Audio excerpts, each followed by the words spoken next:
Well,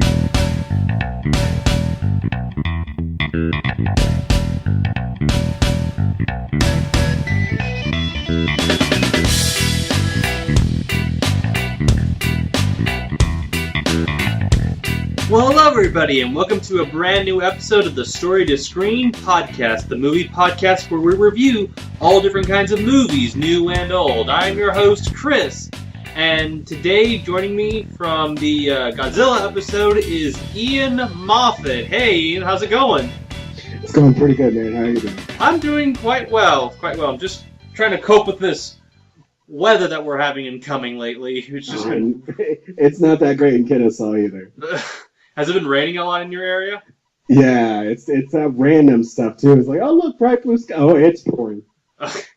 I hope this is not going to be the same weather. Well, it's kind of been similar to what last year was. You remember last year?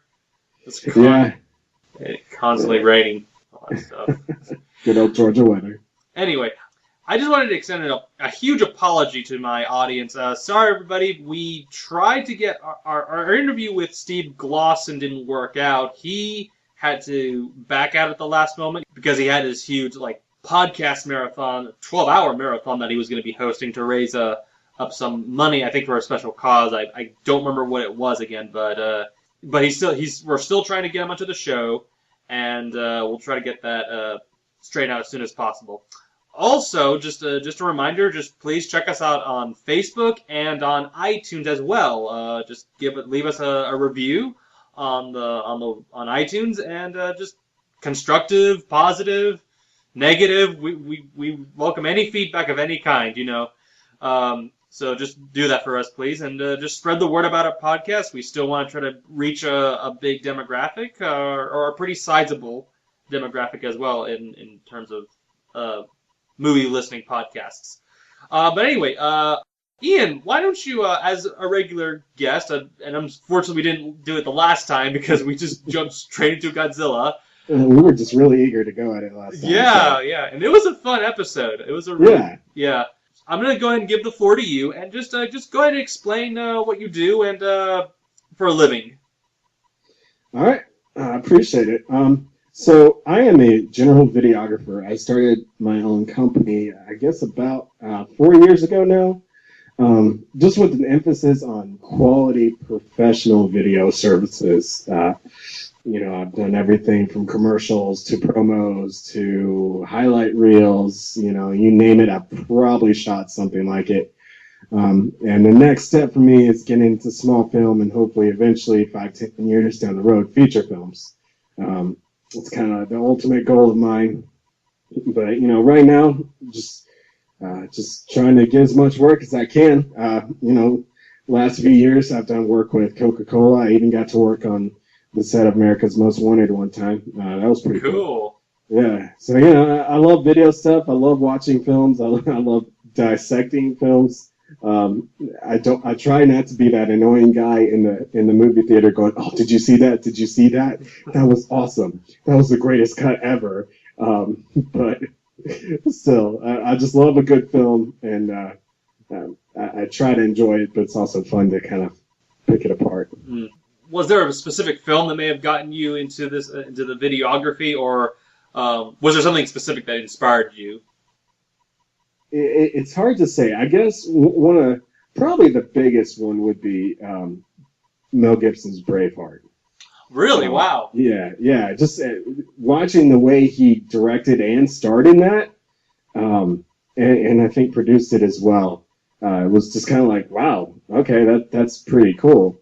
And then when I got into college and started taking some classes and just kind of delved into what editing and shooting video actually was, it was just kind of like, oh wow, this is pretty cool. So it's just kind of, I've always liked storytelling.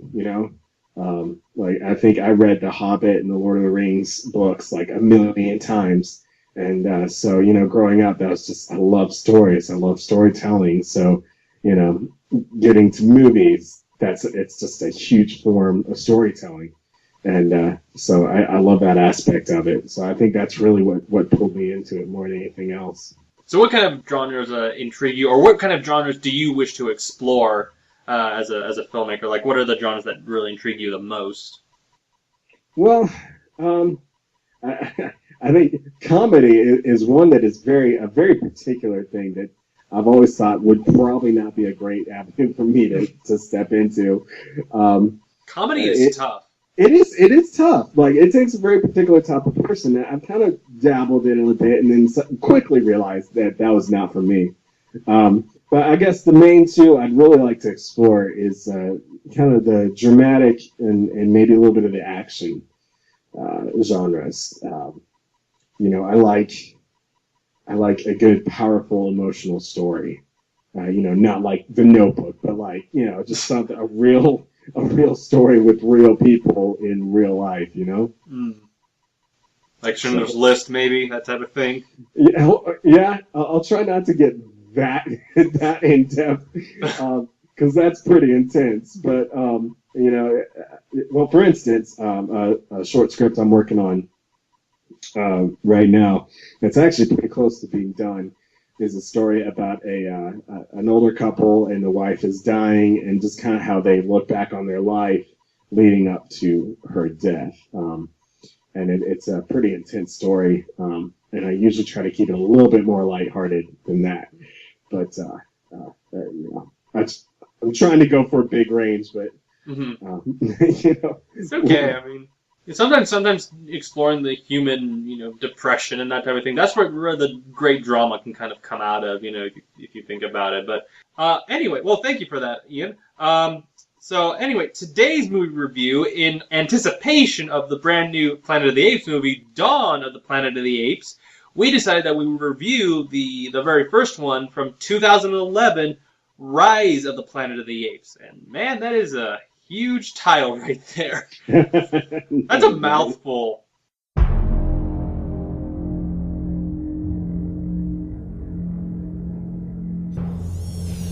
We're talking about huge potential for millions of people. Our therapy enables the brain to repair itself. We call it the cure.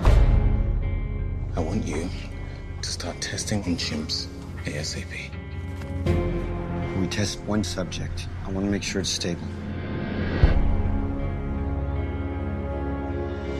I designed the 112 for repair, but Caesar's gone way beyond that.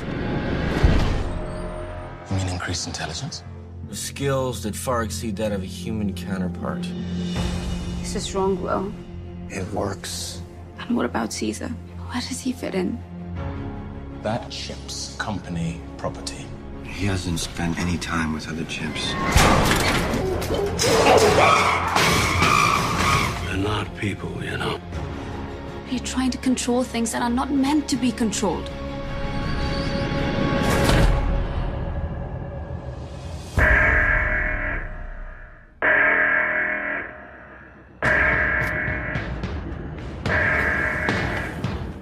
So Ian, are you a fan of the Planet of the Apes movies? Have you seen the films, and what did you think of the Rise of the Planet of the Apes? I haven't seen a lot of the originals. I remember seeing the first original. That was a very, very long time ago. Just it didn't leave that much of an impression. Just kind of like, okay, that's interesting. And then there was that remake, the really bad one. Tim Burton's. Yeah, there was just like, eh. So when it came around to Rise of the Planet of the Apes, I had pretty low expectations. Kind of like the remake. It's like they took the old script and just kind of rehashed it for a modern audience, and put out this kind of bleh movie. So I was kind of expecting that with the Rise of the Planet of the Apes, but I think I remember seeing it in the theater and was pleasantly surprised by it. Okay. Yeah, my relation with Planet of the Apes, I've only seen the very first one. I've not seen the sequels like Conquer or Beneath the Planet of the Apes or Planet of the Apes 2, whatever it was. Yeah. I saw the first one, and I know that that is what many consider like one of the top 10 sci-fi movies ever made. I mean, people rank it like in the categories of Star Wars or 2001: A Space Odyssey or Blade Runner. It's really up there. It's like it's up there in terms of sci-fi movies, and it's also a classic. I remember seeing this at Benjamin Curley's house, his set up movie theater. I don't know if you've seen that, Ian. I was bored. I've got to be very honest. I was bored by that movie. I mean, you had the interesting like first act stuff with Heston and the crew. I mean, finding the remains of what is supposed to be Earth. And the cool thing about this movie was actually it was an idea based upon an idea from Rod Serling, the writer of the Twilight Zone. So there was definitely that Twilight Zone aspect, especially with the iconic ending. You know, the whole the head of the Statue of Liberty on the beach. You know, you find out that it's that type of ending. You know, that's the type of stuff that you would expect from that show.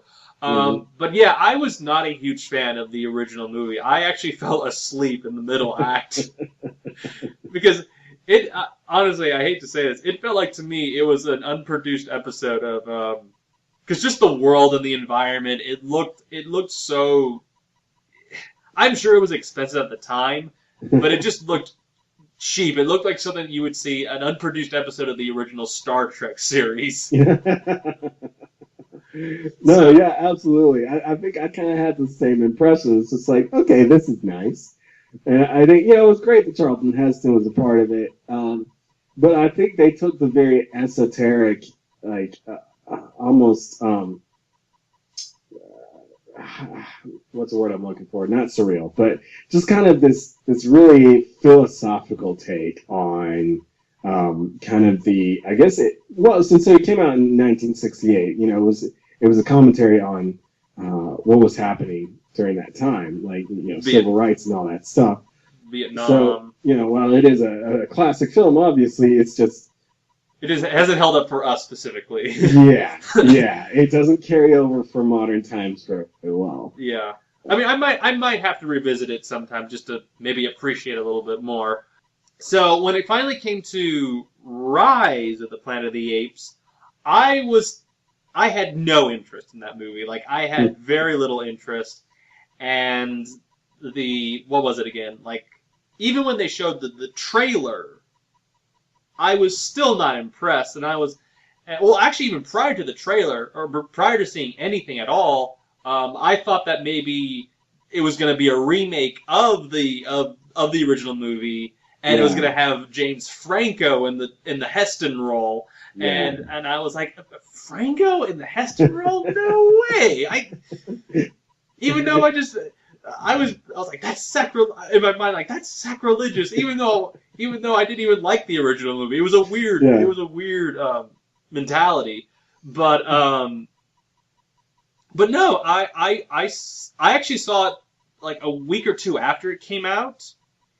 And because of the hype, people were actually saying, "Hey, this was actually a really good movie, and it's better than what we thought it was going to be." And I went in, and I actually really, really liked it.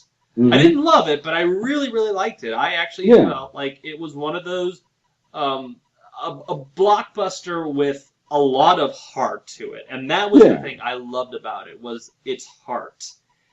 It was.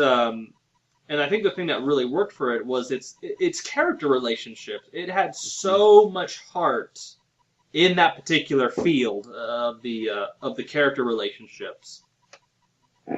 You couldn't have said it better. There's a whole lot of heart to that movie, and you really identify with the characters. James Franco did a fantastic job. I imagine he kind of understood the expectations walking into it, and big shoes to fill, but he really stepped up to the plate and just absolutely nailed it. And obviously Andy Serkis, as we all know, I mean, how is he not going to be good? Yeah. And just the special effects, just everything done to Caesar's character was just fantastic. The fact that they made his face look very human-like once he began to really establish an intelligence, and that way, established almost rapport with the audience. Oh yeah. And you really felt for the characters, and you really got into the story. And I think what also really helped it is that the story just didn't get overly involved. It was a straightforward plot without too many rabbit trails, and I think that really helped people really get into it and identify with the story and the characters. Well, first of all, let me just say this. I've never been a huge James Franco fan. I mean, I don't know. Besides the Spider-Man movies, I can't really say I've seen him in anything else because most of the movies that he tends to do are things I kind of shy away from, unfortunately. I mean, I heard that he's good in his comedies, so to speak, but those are kind of comedies that that don't really draw me at all, unfortunately. But I did hear he was really good in that one movie that he did, 127 Hours. I have heard that. But no, I think actually Franco helps complement the Andy Serkis performance a lot because they work off so well of each other. I mean, I know that one is more kind of doing these physical, facial emotions, and he's not really... And again, he's given a role that doesn't... At least at this point in time in the story, he doesn't speak, That's just a credit to Andy Serkis as well. I mean, Andy Serkis... My gosh, I mean...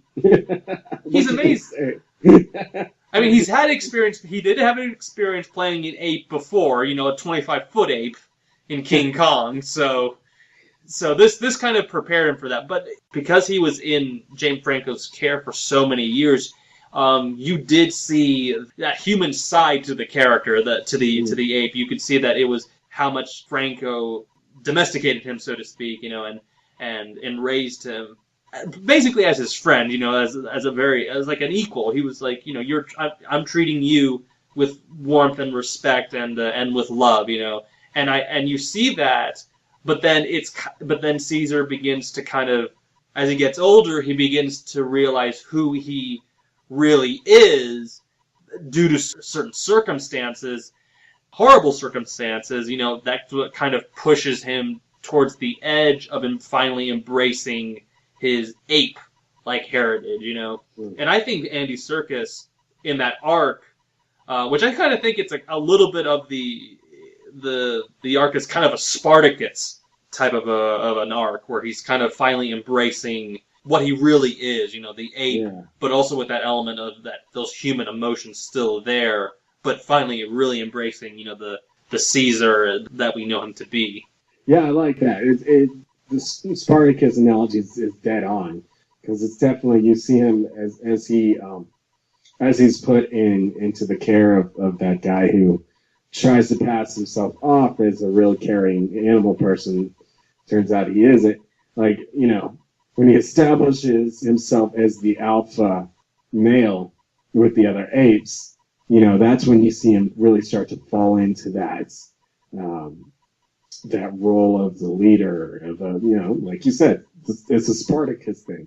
Yeah. It's like, okay, yeah, all right, I guess this is what I need to do, and this is what I'm gonna do, and he goes with it.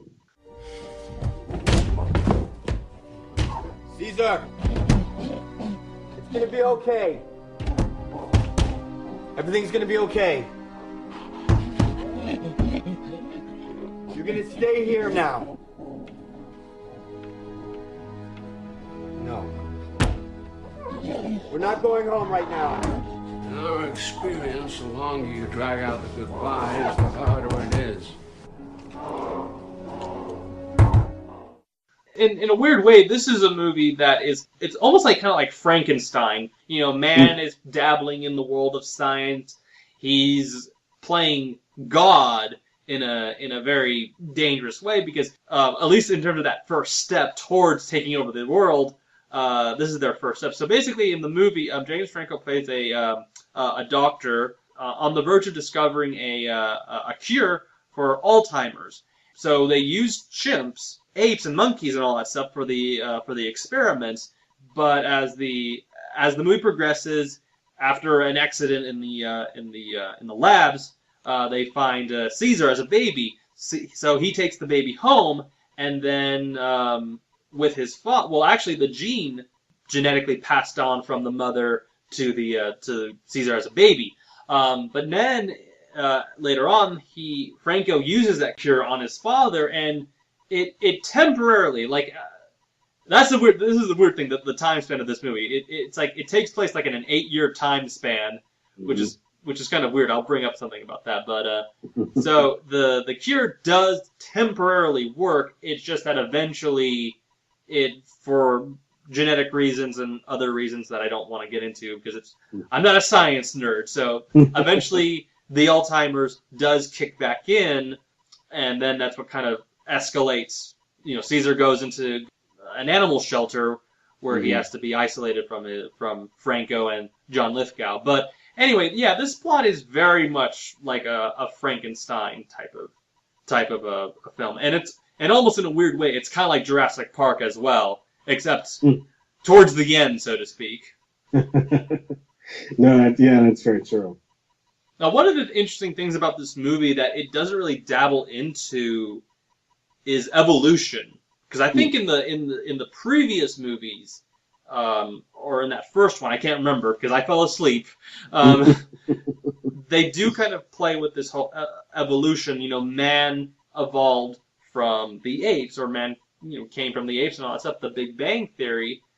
There's none of that in here, which I found interesting. I mean, I don't know what to expect next week when Dawn of the Apes comes up, but it was kind of interesting for a change not to have an agenda. This movie did not seem to have a hidden agenda at all. It just seemed to be really much just trying to tell a great story. I'm sure there is a message here. I think there is kind of like a anti-animal cruelty type of message, because that's been kind of going on for the past couple of years. Yeah, I kind of took away what you did. Like, you got movies like the original X-Men trilogy, which kind of felt the need to kind of shove the evolutionary idea down our throats in some ways. Oh, look, evolution. It's like, all right, we get it, evolution. Can we carry on? But this one, you're right. Like, there really wasn't a whole lot of that. In fact, I'd be hard pressed to figure out if there was any, hidden message behind it or anything like that. I mean, obviously you've got the animal cruelty deal, but like beyond that, there aren't a whole lot of movies that don't talk about that. But there's not that much evolution talked about. It's just kind of like, well, yeah, we did this drug and it improves intelligence, and they don't go into the whole, oh look, we evolved and we're evolving their species and evolution is in motion, and it's just kind of like, well, we had a drug, it works. Now what? I think that was kind of refreshing for me. After so many movies trying to cram evolution down everybody's throats as, quote unquote truth, it's nice to have a movie that just focuses on the story and not trying to shove their message, not trying to shove a sermon, so to speak, down, into everybody's minds during the movie. So that was good. I like that part of it. Yeah, you can make the argument that the evolution aspect is that the apes, that we kind of passed the AZ-112, I think it's what it's called. And ALZ-112. Yeah. ALZ-112? Okay. The ALZ-112. People have kind of made that connection. Well, there's an evolution aspect right there. Man is giving chimps the power, or, to evolve, so to speak. They're making that next step towards increased intelligence and all that stuff. And while you can definitely say, yeah, but where is the evolving aspect of which, where's the missing link of which we turn into them, so to speak. There's none of that there. Yeah, that's true. I don't think it was, unfortunately, they didn't make it as obvious as it might have been. And I think it was just kind of like, it wasn't intentional. The development of the apes wasn't really intentional. It was, we're testing this, so far I think with one of the first chimps that they really tested this one particular deal on. She went into a rampage and they ended up killing her. Yeah. So it wasn't an intentional evolution, so to speak. Here's one thing I want to bring up. The guy who directed this movie is named Rupert Wyatt. He did a fantastic job, and he actually only had one movie under his credit called The Escapist, which I think was like a very low, like a 95-minute movie. It was a very low budget, and it was shot in Britain. I'm always fascinated how directors of that nature can land big gigs like this. I mean, this was like a $93 million movie, but still, this like you're giving a pretty pretty huge respected property into the hands of a guy who really hasn't had much cred under him. But still, you're still kind of wondering. You're almost in a way kind of inspired by that. But it's like, man, I need to try to do a movie that works. Like I mean, I don't know. I have not seen The Escapist. Have you seen or heard of that movie? I have not. In fact, I'm looking at it on Wikipedia right now, kind of getting an idea of what it is. And you're right. Like, aside from that and a project that's coming out next year, he hasn't done much of anything. Like Godzilla, for example. We're kind of connecting it back to that movie because Gareth Edwards did a small little movie called Monsters. So I'm always just floored by how these directors manage to land big gigs like this. I mean, what do you think it is about a director that manages to land a gig like this? I mean, obviously they may do a good pitch to the studio, but what do you think it is? Man, that's tough.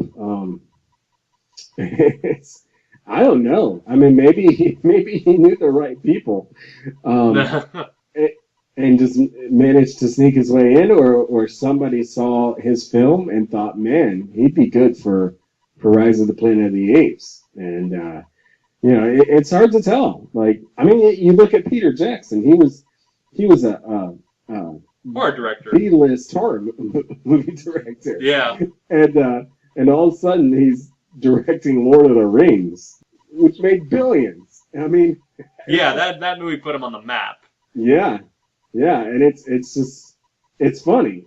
Yeah, it's interesting looking at people like this, and it's that weird thing about just the whole film industry, and that somebody who's absolutely nobody one day can suddenly be directing a big budget film the next. And maybe they just know the right people. Maybe somebody saw what they did and really liked it and thought that they would work really well for this one project.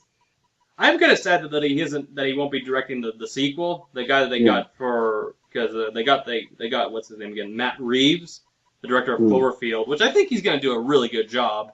But what I liked about Rupert was that he managed to find a great balance of character and spectacle. Yeah.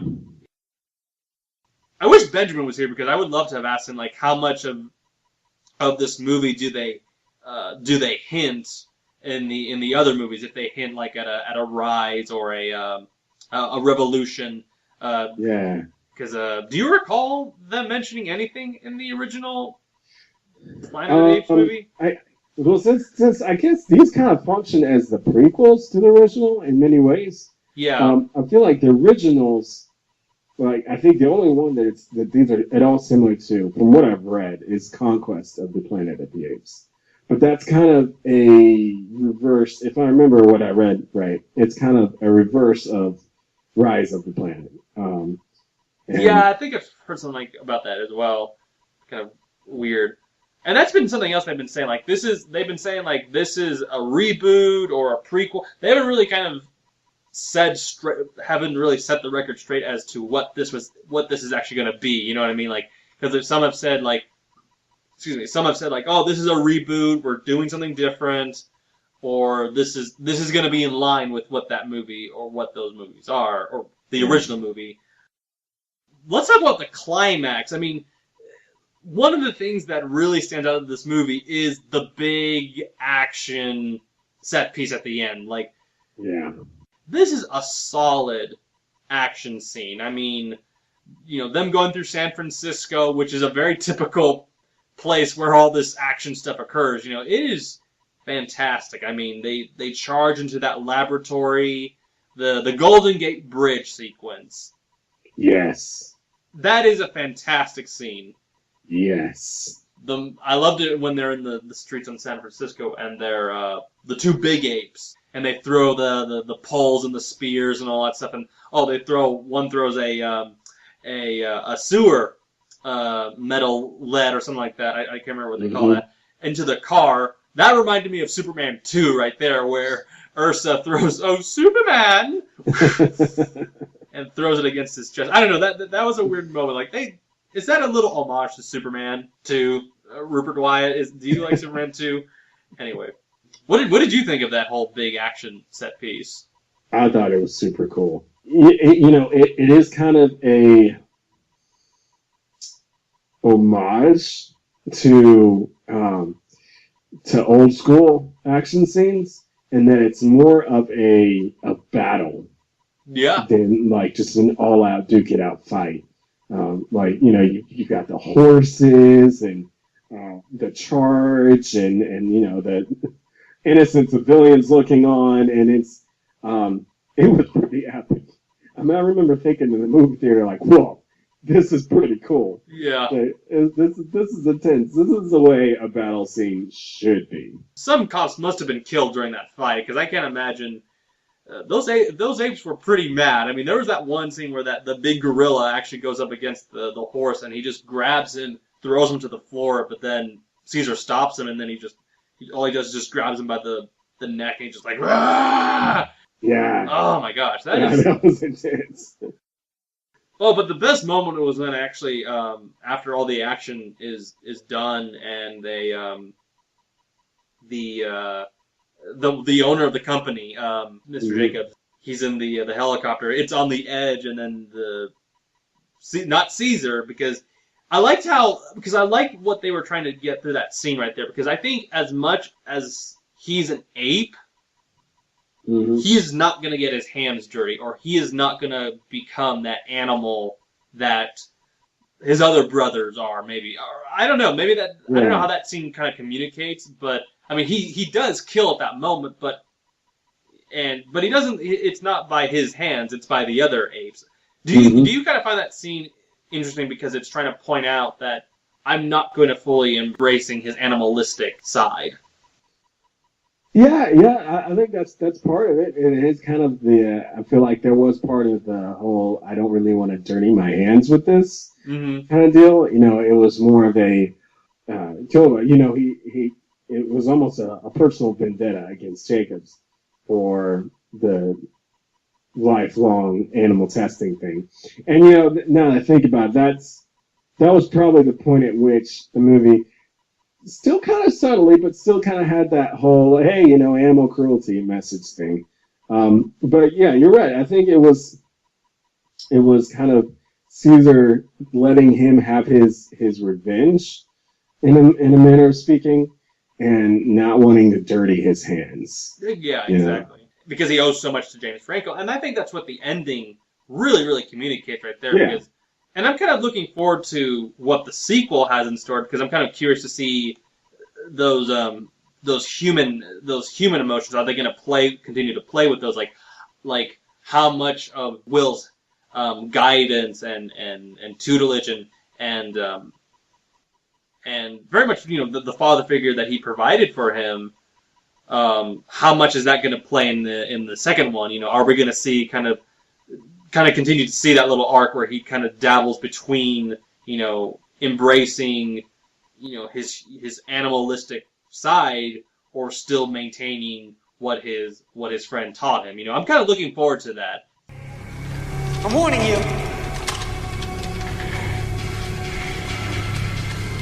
Go on, get.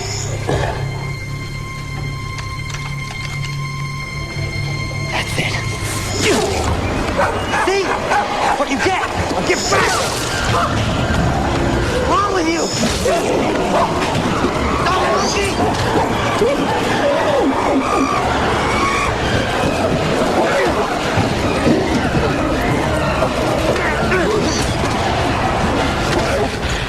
Take your stinking paw off me, you dirty ape!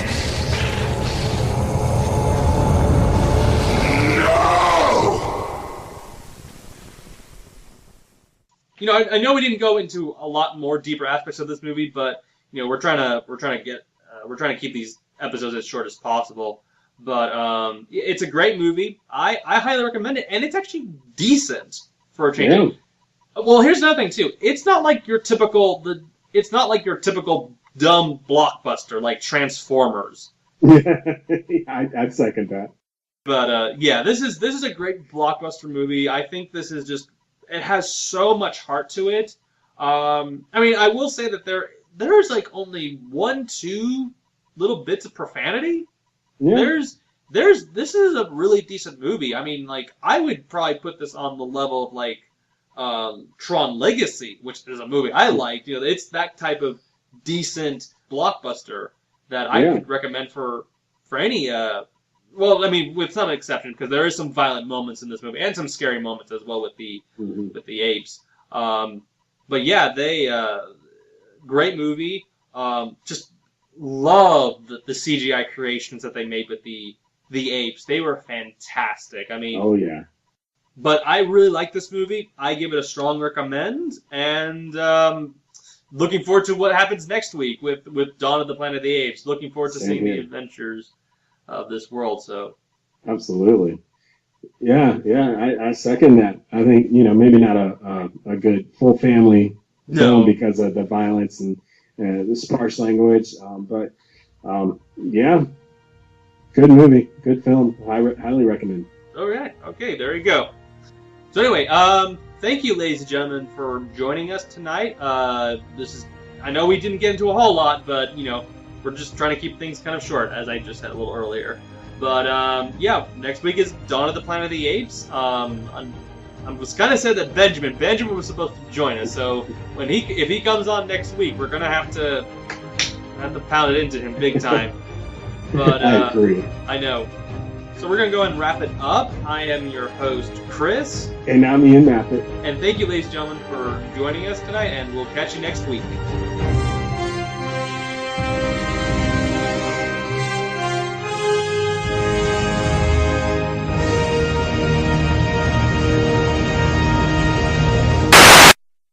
I'm not going to quote the whole line because this is a Christian podcast, but I thought he did a terrible job of the whole, like, take your stinking paws off of me, you dirty ape, That line belongs to Heston. I'm sorry. Yeah, I know, right? That's one of those things you hear him go and you're like, no. No. Take your stinking paws off me, you dirty ape!